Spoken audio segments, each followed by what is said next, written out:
अस्सलाम वालेकुम। Welcome in natural health tips.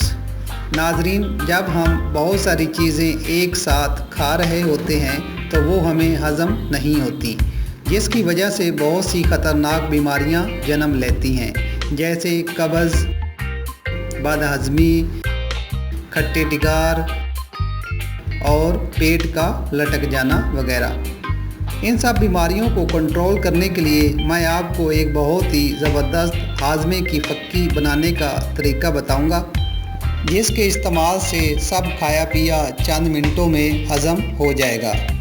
लेकिन इससे पहले प्लीज़ आप सब दोस्तों से मेरी रिक्वेस्ट है कि प्लीज़ आप मेरे चैनल को ज़रूर सब्सक्राइब करें ताकि आप तक मेरी हर अच्छी वीडियो पहुंच सके। इस फक्की को बनाने के लिए आपको चाहिए 1 खाने का चमचा सूखा पुदीना, 1 खाने का चमचा अजवाइन, 1 खाने का चमचा सौंफ और 1 खाने का चमचा ज़ीरा।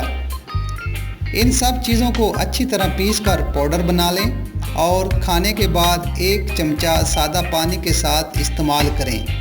इसका कोई साइड इफ़ेक्ट नहीं, बगैर किसी परेशानी के आप इसको इस्तेमाल कर सकते हैं।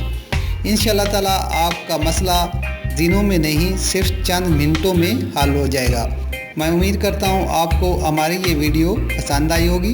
हमारी मज़ीद अच्छी वीडियोस और टिप्स के लिए हमारा चैनल ज़रूर सब्सक्राइब करें और इस वीडियो को लाइक करना ना भूलें। शुक्रिया।